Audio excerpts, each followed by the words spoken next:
Good morning and welcome to Morning Movie News, where first off, tonight's the night we're going to watch Captain America Civil War together at 8 p.m. Eastern Standard Time. I have some instructions up on my social media accounts, both Twitter and Instagram, but in short, you need to head over to iTunes or Amazon and purchase a digital copy of the film. I took a sneak peek at the menu. It's very cool. You got to choose Team Iron Man or Team Cap, and they give you a cool set of bonus extras that go with whatever team that you're on. And you can switch allegiances, of course, if you want to watch all the extras. But you get the digital copy, and then you tune in to the main Beyond the Trailer channel at 8 p.m. Eastern Standard Time this evening. That's 7 p.m. Central Time and 5 p.m. West Coast Time. And if you're in the UK, that is 1 a.m. And then for the rest of you, I'm sorry, I don't know the time zones off the top of my head, but you can figure it out just by Googling. You can say when it's 8 p.m. In New York, what time is it in? And Google will figure it out for you. They're very good, very handy that way. Then we'll watch the film together. Basically, you'll be getting my commentary live, and then we'll have a Q&A directly afterwards at 10:30 p.m. Eastern Standard Time if you want to just join for that. The videos are up. The links for where the live stream will take place are actually up right now on the Beyond the Trailer channel, so you can bookmark both of them, and even YouTube will give you a reminder if you click on Set a Reminder. All right, so let's get to today's morning movie news. The first is that The Rock has revealed via Instagram, where else he's a social media maven, our first look at his character for Jumanji. He's not actually in character, it's the concept art that the studio has come up with. But apparently he really liked it and wanted to share it with all of his fans, his millions of fans. And as you can see here, he's called the Smoldering Dr. Bravestone, which to me is really a mix of Indiana Jones, obviously, and Flynn Rider, who, of course, made the smolder famous. It's a little derivative. I like what he wrote next to it. He was like, "Where'd my pecs go?" I thought that was funny that he was so insulted. He's like, "I don't work," we'll talk about him working out in just a moment. He's like, "I don't work out constantly for you to Photoshop out my moneymakers."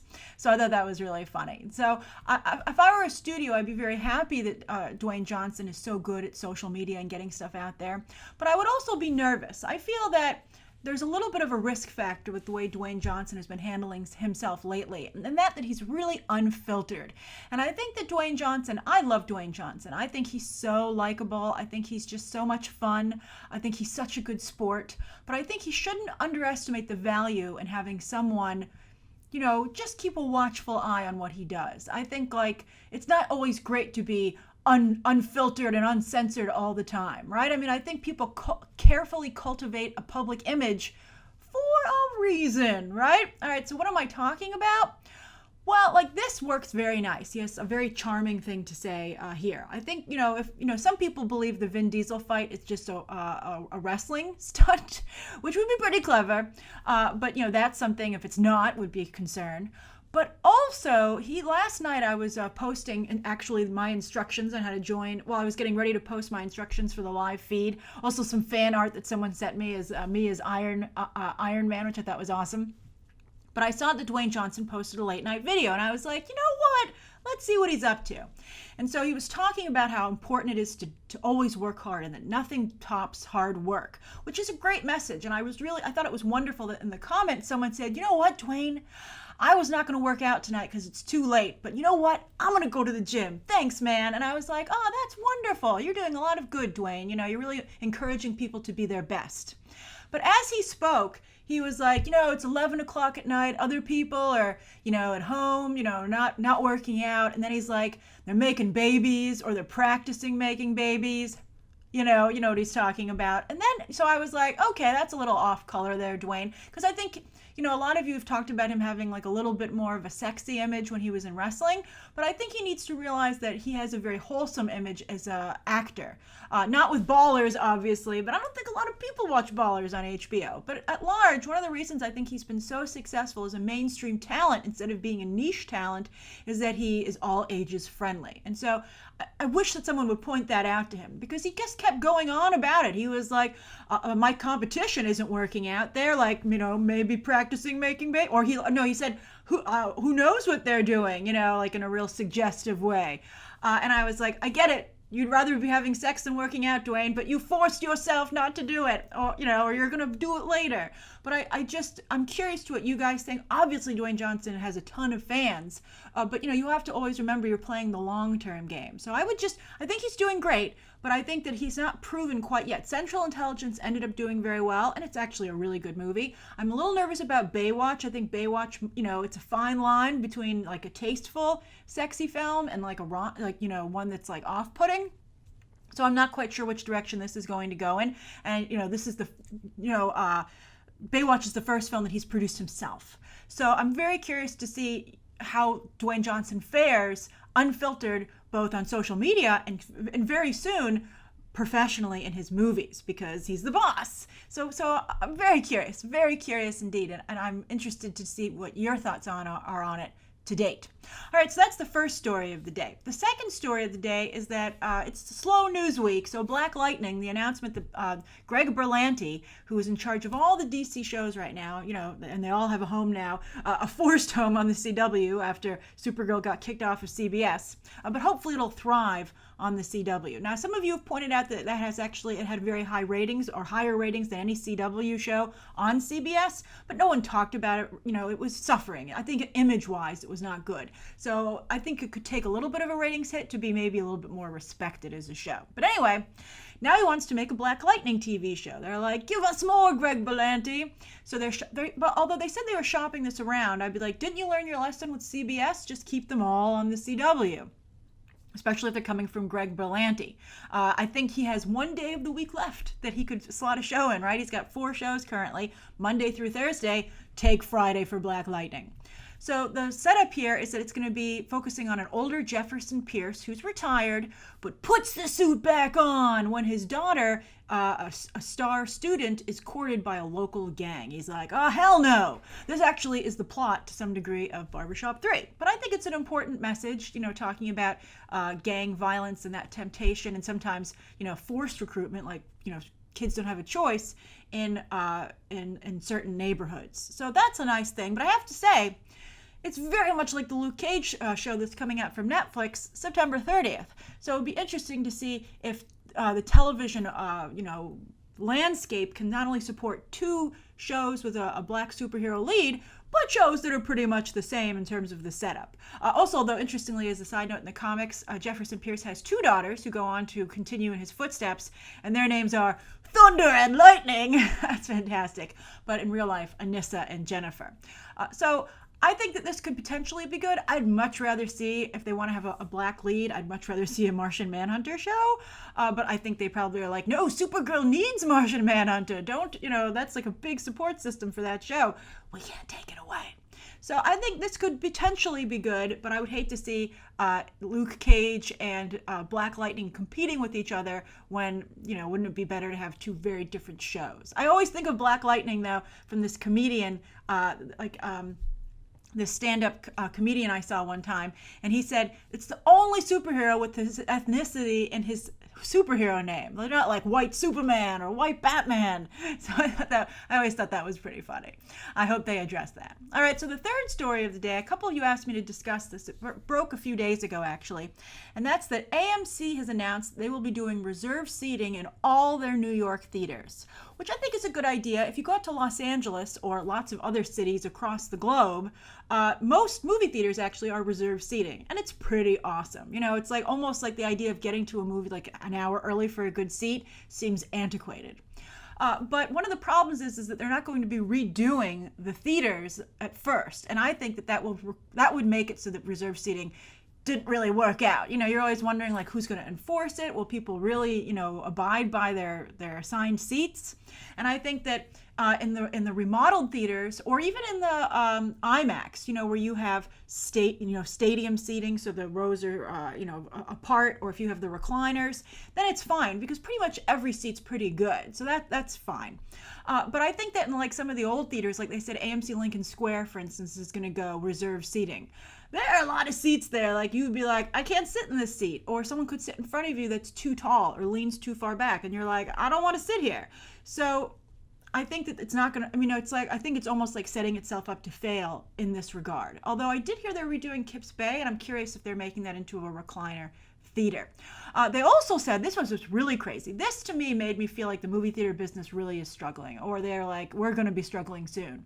Because they also announced that special rows will be reserved for Stubbs members. Not just like the free Stubbs membership, but the VIP Stubbs membership. And if you've been to an AMC lately, they have a special line for snacks only for Stubbs VIPs, which I think is crazy to have a class system in the movie theater.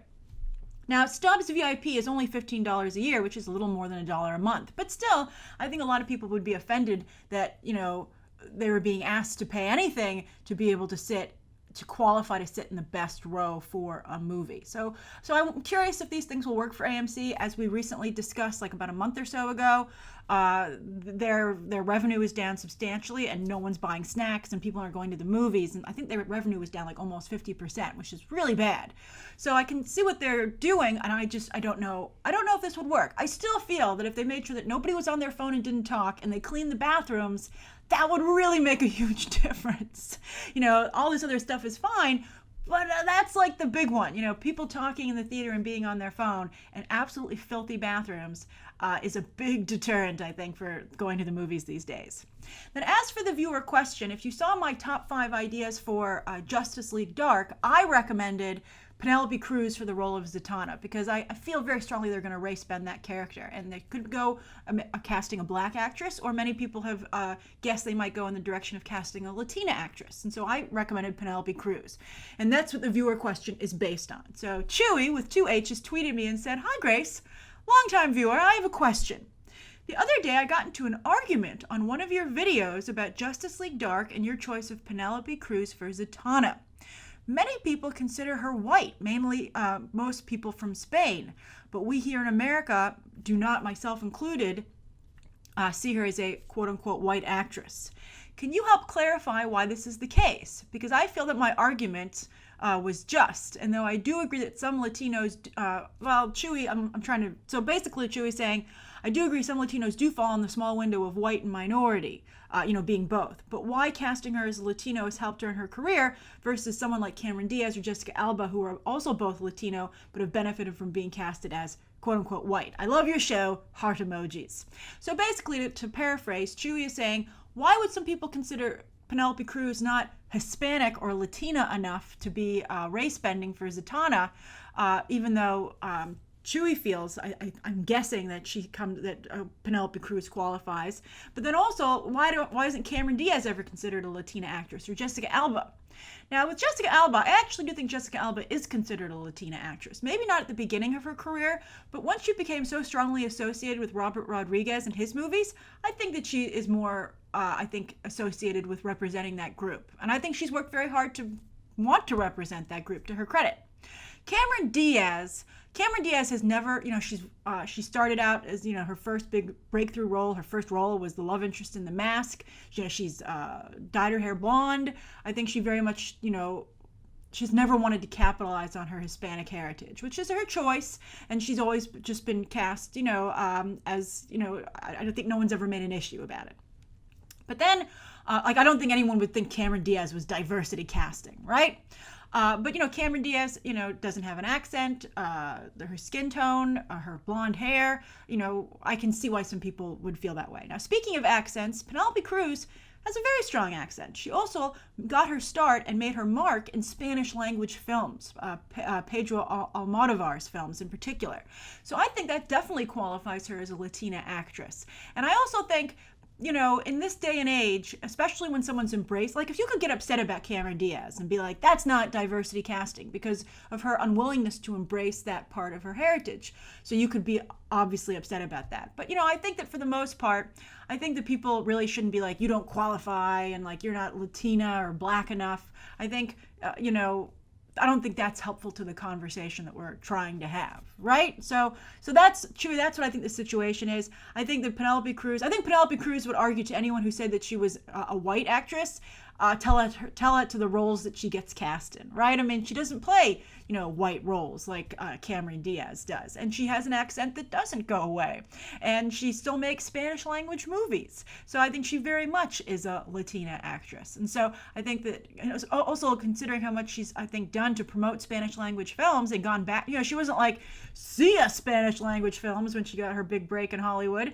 She continues to go back. And so I think it's kind of rude to be like, you don't qualify because you're not Latina enough, right? So anyway, that's my thoughts on the situation. I'd be curious to see how you guys feel. Although I do feel very strongly about how Hollywood casts black actresses and that they continue to mostly cast light-skinned actresses. I feel that's really, really detrimental to people's body image issues and what's considered beautiful. And you can just take a look at poor Lupita Nyong'o and how she's suffering. But maybe the Black Panther movie, which has so far all dark-skinned actors and actresses, will be helpful in that regard. So anyway, I'm very curious to hear your thoughts on today's morning movie news. Write them down below what you think of today's top 3 stories and Chewy's very, very interesting viewer question. I feel a lot of people have stuff to say about that. And then, of course, don't forget to join me tonight at 8 p.m. Eastern Standard Time to watch Captain America: Civil War. All right, see you then. Bye.